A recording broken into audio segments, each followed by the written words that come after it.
šobrīd, kad ir pilnīgs haoss mūsu politisko partiju sistēmā, kad daži cilvēki uz personībām uztais, teiksim, partiju, kurai nav noteiktu nostādņu vai ir tādas pašas kā visām pārējām, un nav zināmi finansētāji, tad no runātājiem es gribētu dzirdēt tādu atbildi, kas būtu jādara mūsu politisko partiju sistēmā, lai mēs līdzinātos Eiropieskajai valstī arī šajā jomā. Partijas ir tomēr pavisam citā līmenī atkarīgas no saviem finansētājiem. Tas ir saistīts ar faktoru, kurš, manuprāt, ir šīs ko Atis ļoti jauki ir nosaucis šī fóruma nosaukumā politiskās dzimtbūšanas cēlonis. Proti tie ir kampaņu izdevumi.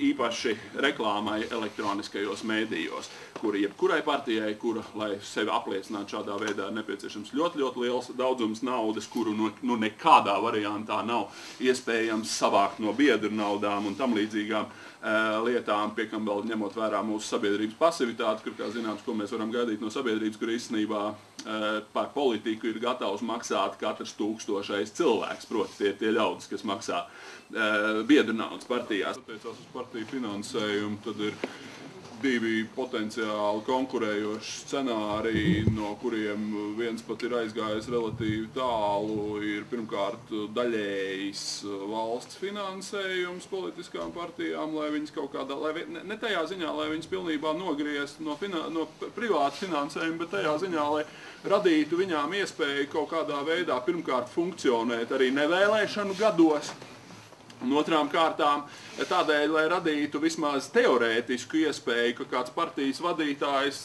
kad viņam nāk iekšā birojā pa durvīm iekšā kāds lielais naudinieks ar biezu maku, kuram viņam pēc tam eventuāli būs jātaisa dažādi politiski reveransi un jāpieņem viņam dažādi izdevīgi likumi, lai šis partijas vadītājs šo cilvēku varētu eventuāli izmest ārā pa durvīm ar tekstu, ej prom, man tavu naudu nevajag. Tagad tādas iespējas faktiski nav.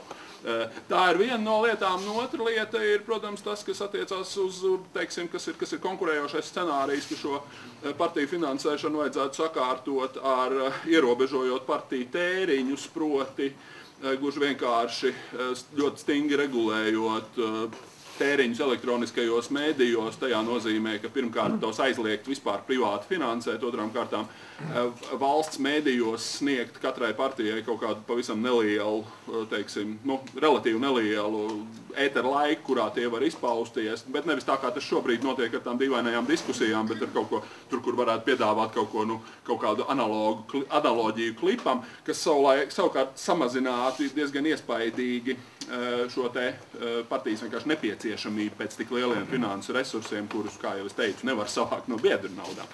Un, protams, arī tā teikt, klātesošajam Valdim Liepiņam, tā teikt, veltot šo piezīmi, protams, vēl viena bieži diskutēta lieta ir Saeimas vēlēšanu sistēmas maiņa, kas paralēli notiekošajā konkurējošajā pasākumā šodien, proti Zemnieku savienības kongresā, tiek arī diskutēta kā viena no potenciālām alternatīvām. Tā ka šie scenāriji ir jautājums, cik daudzi no viņiem un kādās formās iegūst politisku atbalstu. Līdzsvars starp naudu un balsīm un līdzsvars starp vairākumu un mazākumu.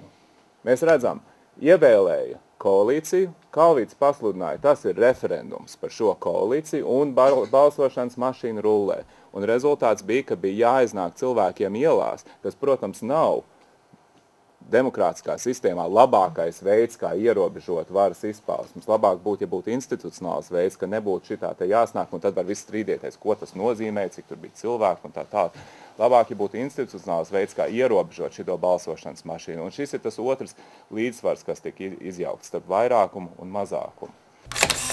Es domāju, ka ar to ir pamāts, ka cilvēki ir kļuvuši aktīvāki, jo, ja šī aktivitāte atdurās rezultātu trūkumā, tad, protams, ka tā noplūk un atkrīt atpakaļ vēl lielākā bezcerībā. Un tāpēc es pilnībā atbalstītu, ka mēs vairākas lietas mēģinātu visi kopā, pozīcija un opozīcija, izdarīt. Un viena no tām, manuprāt, ir pieņemt lēmumu, uzsākt diskusiju, pieņemt lēmumu par to, ka politiskās partijas turpmāk tiek finansētas vai vismaz līdzfinansētas no valsts budžeta, jo tas padarītu politisko lēmumu pieņemšanu daudz mazāk atkarīgu no atsevišķu interešu grupām. Tas ir tiešām atkarīgs no tā, cik šī partija redz sevi ilgtermiņā. Un tie ir arī citi likumi, tā skaitā arī šis finansējums no valsts šai partijai, lai cik viņi spēj sev veidot šo organizāciju, nevis atkarīgi no kāda cilvēka, kurš varētu atnākt un pateikt, ka kaut kādā brīdī ir jādara tā. Bet pārējais ir, kā organizācija sev saredz attīstamies ilgtermiņā. Partijas finansēšana no valsts budžeta. Demokrātija maksā naudu. Patreiz lielā mērā šis jautājums nav bijis daudz kur populārs, tāpēc, ka tauta vienkāršiem vārdiem teiktu tā, nu kāpēc man vēl šitiem maksāt, ja viņi tāpat par mani nedomā? Diemžēl tā ir īstermiņa attieksme, mums ir tiešām jāmaksā kaut kāda sēklas iztikas nauda partijām, jo arī partijas savā ziņā ir NVO, jo tikai tādā veidā mēs tiešām varam nodrošināt šeit kaut kādu, kā arī Ieba kungs agrāk teica, neatkarību, jo bez finansēm vienkārši šo te aktivitāti tu nevari nodrošināt vēlēšanu starposmos un kopumā. Tā kā kaut kādai naudai no budžeta ir jābūt atvēlētai, ilgtermiņā tas tikai atmaksāsies.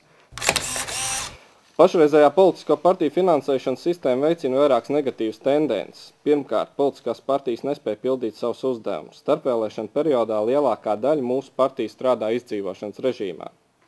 Tās neveic politisko skaidrošanas darbu, tās nestiprina, neveido savas reģionālās struktūras, politiskās partijas neveido dialogu ar sabiedrību.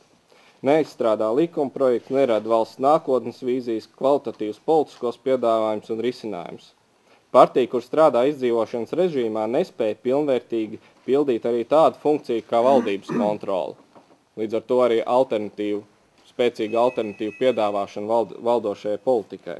Pie mums finansējums no valsts būtībā būtu jādala, manuprāt, divās daļās. Tas jāsaņem kā atbalsts par katru vēlētāju balsi iepriekšējās vēlēšanās partijām, kuras ir ieguvušas vismaz 2% vēlētāju atbalstu. Otrs, partijas varētu saņemt līdzfinansējumu priekšvēlēšanu kampaņas veidošanai, kas izpaustos kā papildus finansējums par katru mazo ziedojumu, ko partija būtu piesaistījusi priekšvēlēšanu periodā. Tas veicinātu gan partijas biedru skaitu pieaugumu, partijas tiktu veicināts finansiāli atbalstu meklēt sabiedrības masās, nevis tikai pie dažiem ziedotājiem.